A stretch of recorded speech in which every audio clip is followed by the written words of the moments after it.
What's going on? GeoFucks, Side Perspectives. Nobody wants to be called a bigot.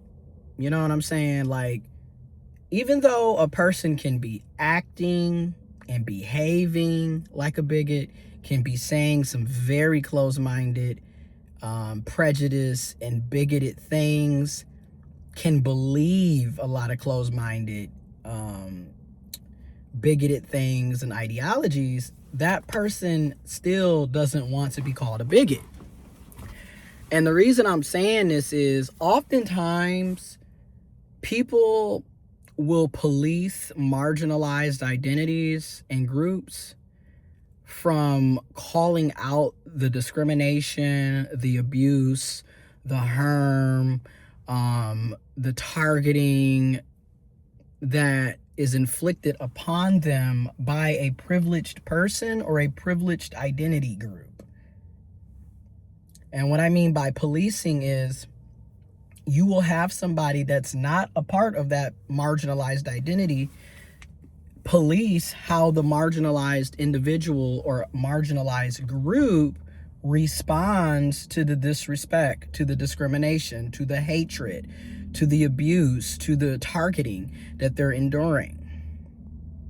So to put it into more, I guess, in your face terms, when trans people are discussing the transphobia that we're facing and experiencing, there is always a cisgender person that comes out of left field policing how trans people should feel about the disrespect and the discrimination and the abuse and the harassment and the targeting and the alienation that we're impacted by and that we are being put through. And again, nobody wants to be called a bigot, but everybody likes to act like one. Okay, and I just had to say that because so many times I'm talking about transphobia, and then here comes somebody that's not trans, that's not intersex, cisgender. This is a cisgender person coming and telling me, well, that's not transphobic. And I'm going to draw another example. That is no different than a white person telling a black person what's racist and what's not racist. Again, if you are the privileged group, you do not get to tell marginalized people how they should feel about the abuse and discrimination and harassment and mistreatment that they're going through by the privileged group. White people, I'm gonna say it. You have no business telling anybody of color how they should feel about dealing with racism. If you're a cisgender man, you have no business telling women how they should feel about misogyny. If you're a cisgender person, whether you're a cis woman, a cis male, you don't get to tell trans people and or intersex people about how they should feel or how they should react towards blatant transphobia. It's so wild. Like, this is the type of mess that we're constantly dealing with. Okay? It's just like listening to wealthy people, rich, wealthy people, constantly berating poor, working class, and middle class people on financial literacy. Meanwhile, we don't have the finances to actually apply the financial literacy in the first place. And how is somebody that's rich and wealthy ever going to be able to relate to how somebody who's not rich and wealthy is feeling and living? You're giving budget ideas and suggestions. Meanwhile, you're treating $10,000 like it's $100. You see where I'm going with this? So I'm saying that because oftentimes in the trans community and the intersex community, we will be told that we are reacting to blatant transphobia, and then be told that it's not transphobia. And essentially, you're gaslighting marginalized people about the lived experiences that they're living through, that they're experiencing. So I hear a lot of folks, well, that's not transphobic. That's not transphobic. I'm not transphobic. And then followed by, I'm not scared of trans people. And that is not what, first of all, being scared is not the premise of transphobia or homophobia or biphobia. Because a lot of you are not scared of trans people. You're not scared of gay people or lesbians. You're not scared of bisexuals. We know that. If that was the case, you wouldn't be bullying and picking on the people that you're afraid of, would you? So it's deeper than that, okay? What we mean by, for example, what I mean by transphobia is when you are making an entire law, an entire policy that only targets the specific demographic of transgender people, doesn't harm anybody else, it's only targeted towards trans and intersex people. That is transphobic. I mean, literally. Oh, everyone can have gender-affirming care except trans people.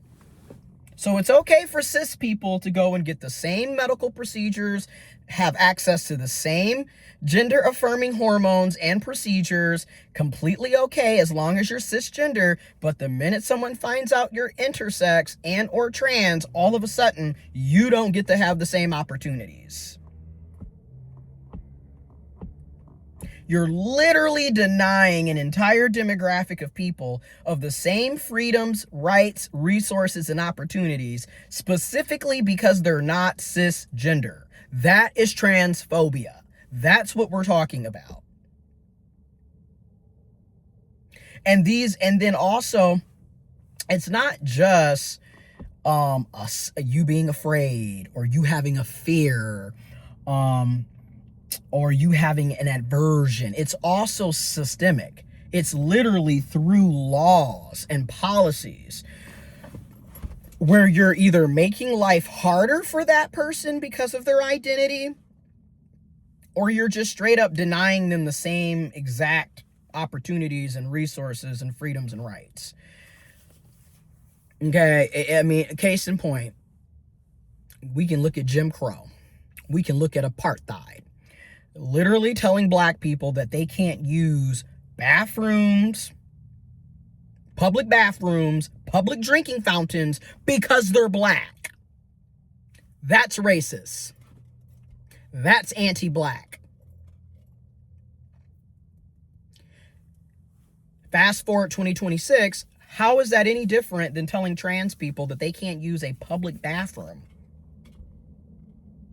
because they're trans? That's what we're talking about. And then everyone goes out of their way, well, I didn't mean it that way, or I'm not transphobic, I'm not homophobic, I'm not biphobic, I'm not misogynist. Again, the people who are being harmed are allowed to name the harm that they're experiencing.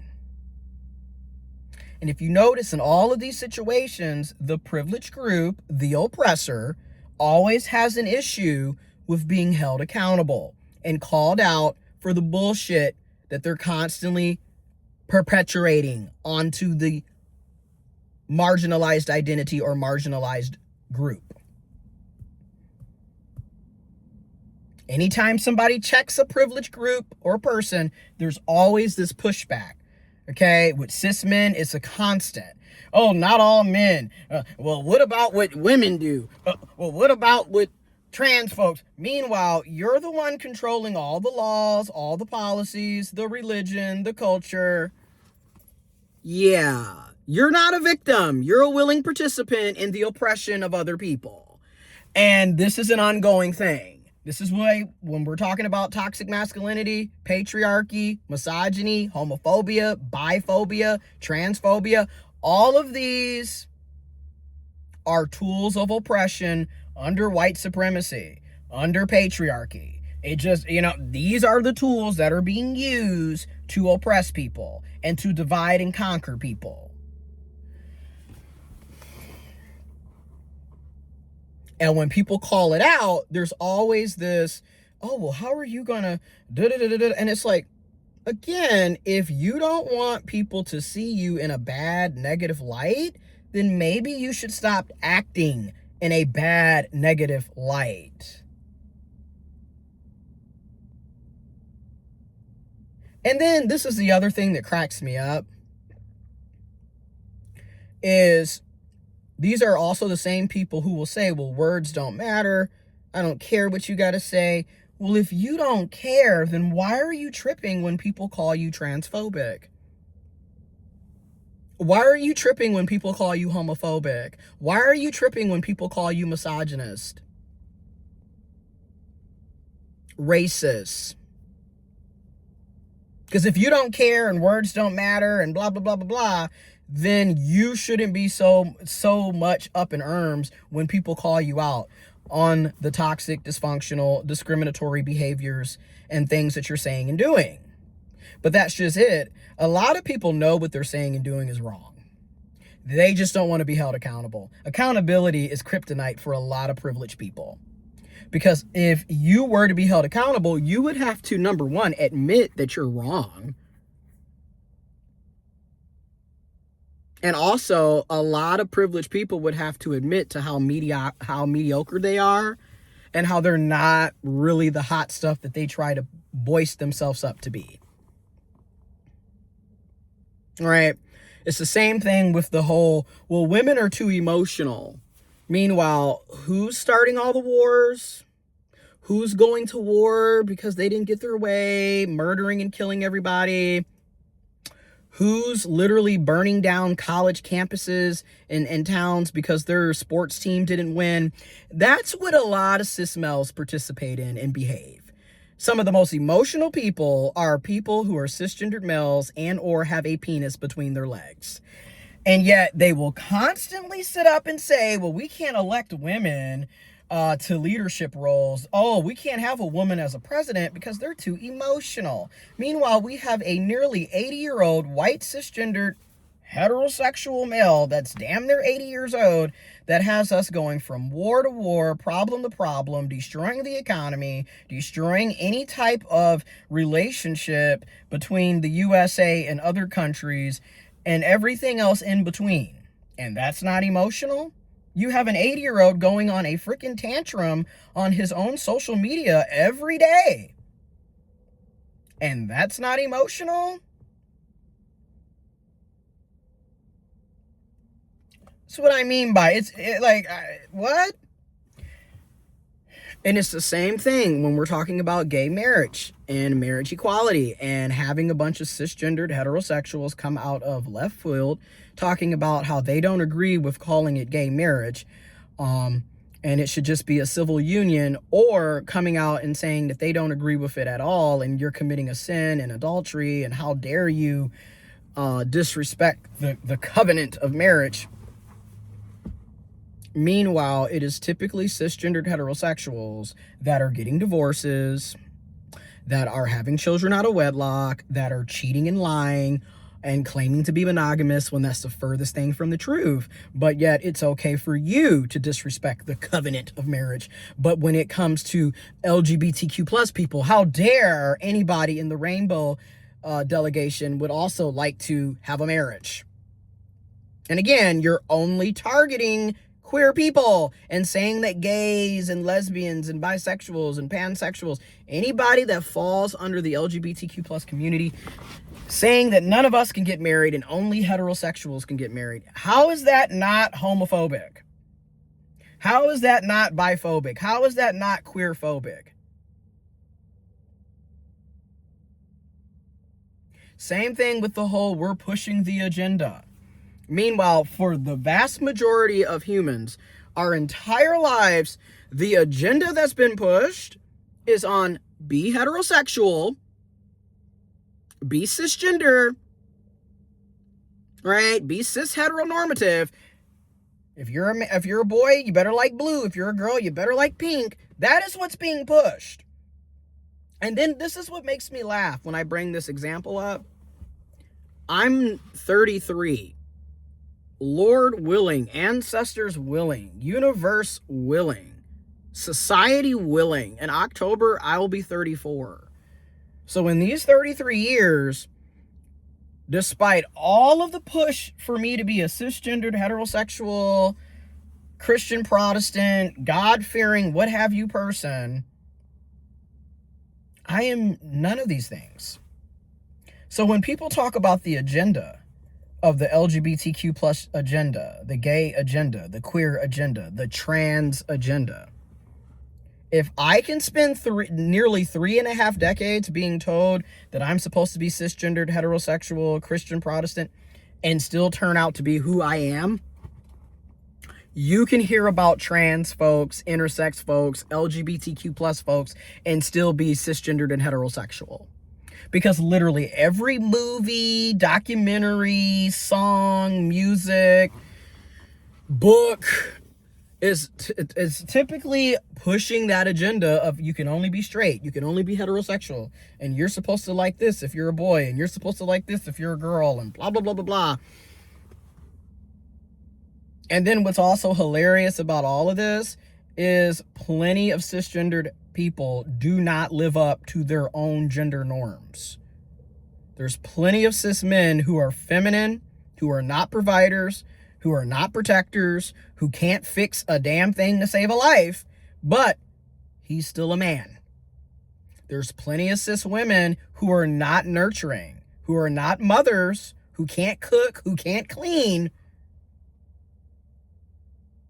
lacking empathy, but they're still women. So that I bring that up to say, y'all don't even follow your own archaic gender roles and beliefs. But yet, so many feel like it's okay to police somebody else's gender. And I will be doing a video on the whole DL whisper situation, because that's just another repackaging of homophobia, biphobia, transphobia, and misogyny. It's just another repackaging of it. Because now you have a openly feminine, gay, queer man who is a bottom, policing gender, policing how men, and in particular policing how cisgender males are supposed to behave in order to not be seen as DL or gay. And giving this toxic, dysfunctional, closed-minded advice to cishet women, and in particular cishet black women. And time again, you're over-policing someone's gender to determine their sexuality. And a lot of you cishet black women are still in relationships with DL men, regardless of the DL whisperer being around or not. A lot of y'all still wouldn't be able to tell who's gay, who's bi, who's pan, who's queer. You wouldn't be able to. You still aren't able to.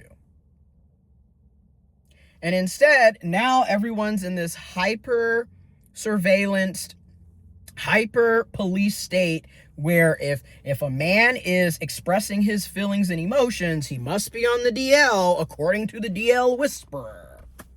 If a man wipes his ass and actually has a hygiene routine, somehow he also must be gay. Like, this is what's happening. It's defeating the purpose.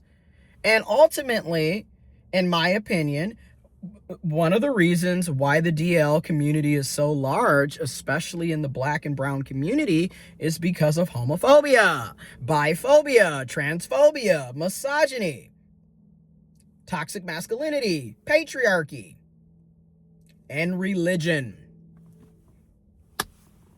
If we would allow people to exist as who they are and accept people for who they are, instead of sitting up here trying to force people to fit into these very rigid boxes of what it means to be straight and what it means to be a man or a woman or what it means to be whatever. People wouldn't need to live lies, live double and quadruple lives, hiding their sexuality, hiding their gender identity or their gender expression. And at the same time, in my opinion, lying about your sexuality and or gender identity is still wrong, regardless of homophobia, biphobia, transphobia. Because at the end of the day, you could have just stayed single. You could have left that person alone. You didn't have to invite somebody else into your misery and chaos. I'm just going to be completely honest. A lot of this to me also just highlights how codependent people are and how people are so afraid of being alone and going through their shit by themselves that they always have to bring somebody else in for collateral damage that you didn't sign up for. You could have left her alone. And I'm also going to say this, because there are a lot of bisexual, pansexual people. And what always gets me in all of these situations is, number one, how come you're not talking to other bisexual people? How come you're not talking to other pansexual people? How come you're not talking to other trans people? How come you're not talking to people that align with you and what you're looking for and what you're bringing and what you want?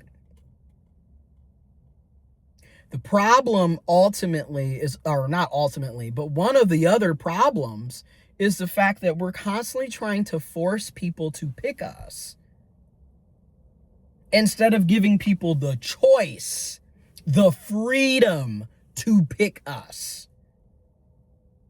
So a lot of the shit is already set up, right? Like, you're not giving her consent to make an informed decision on if she wants to be with you or not. When you're lying about your sexuality, you're lying about your gender identity.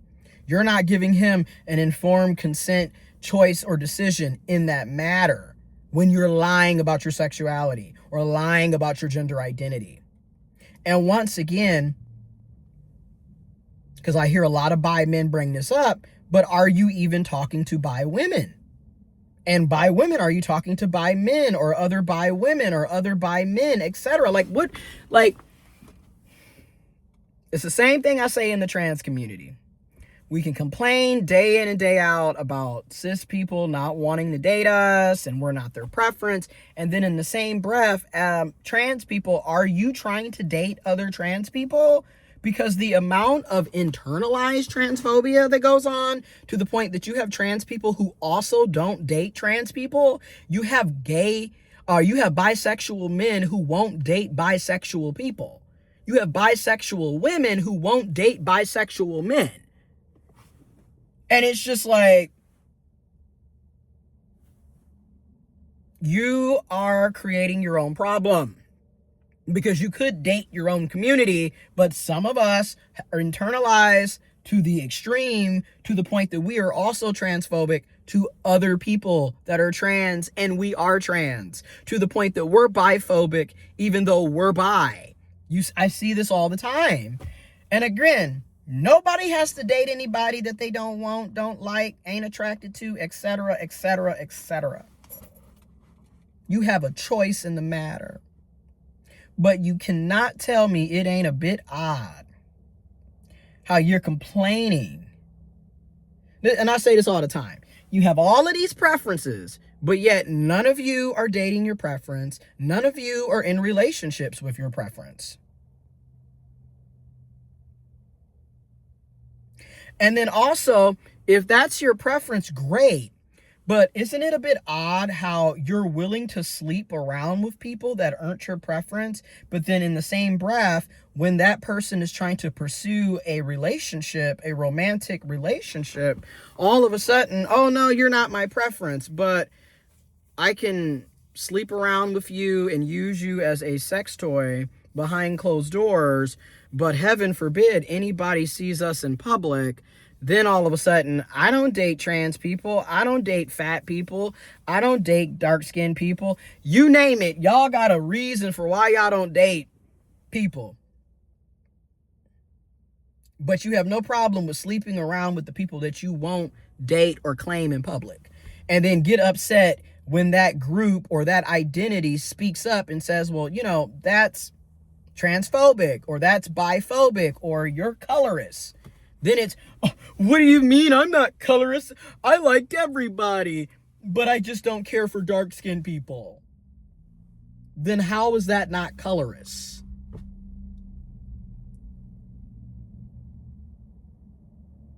I'm not fat phobic. I date everybody. I'm just not attracted to fat people. As if you met every single fat person on the planet. But also, if you're not attracted to fat people, why are you having sex with fat people? Not saying that you have to answer the question, but I'm trying to get us, including myself, I'm trying to get all of us, including myself, to start thinking about what we're saying and doing. Because a lot of us, including myself, we're walking hypocrites. We're contradicting ourselves.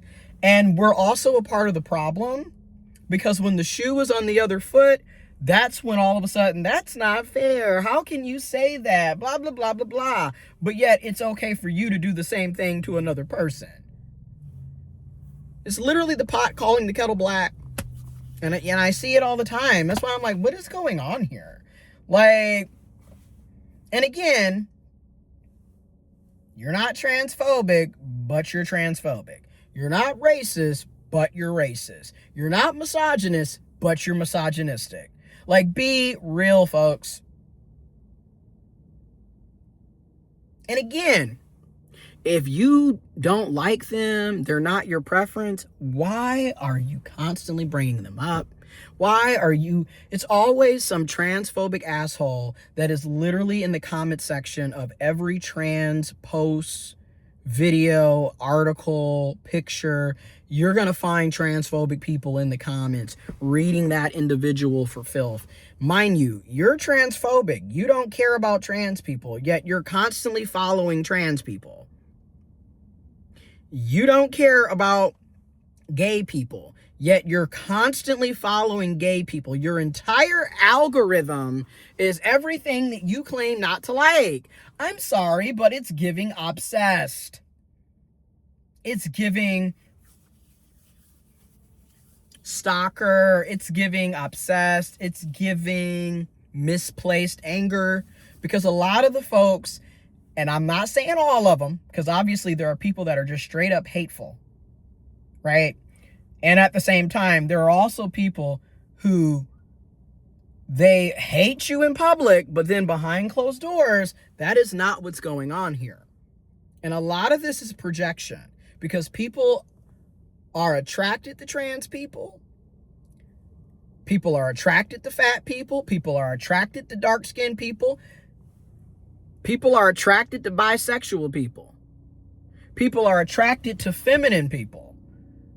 But because everybody is so worried about appeasing society and worried about what somebody else has to say about who you decide to be in a relationship with, or who you decide to pursue, or who you decide to have sex with, we are still living in a popularity contest.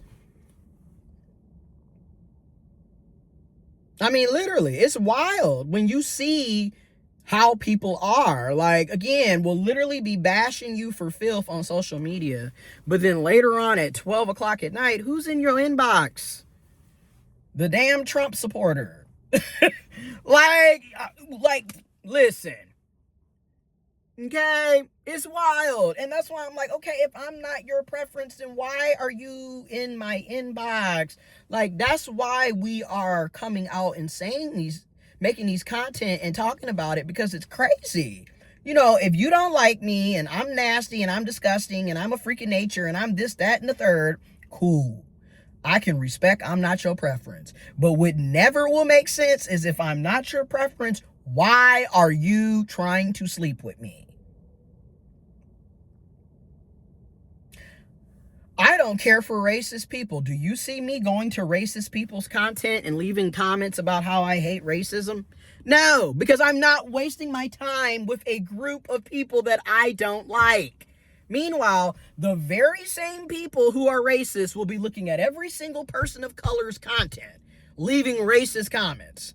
The misogynistic men will be under every woman's post, leaving misogynistic shit. But you don't like them. Then why are you here?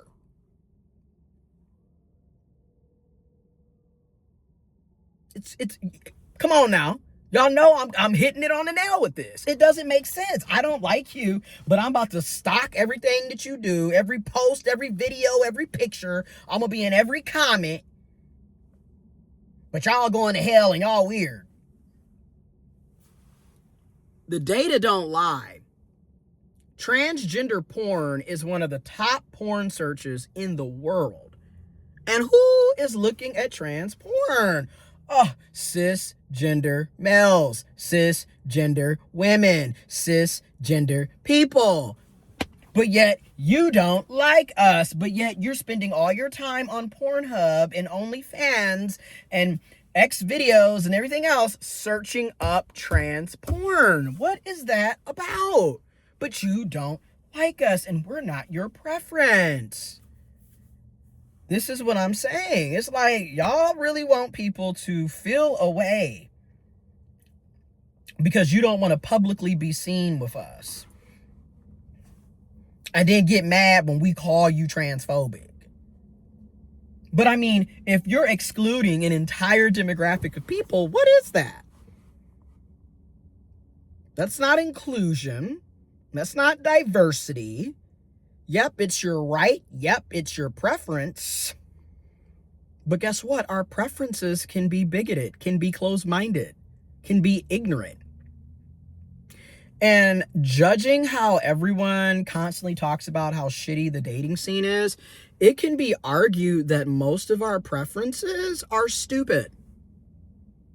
Because most of our preferences are based on superficial, materialistic, and surface level things. Which is exactly why the dating pool is trash. Because you're not actually talking to people that you like. You're talking to people that look good.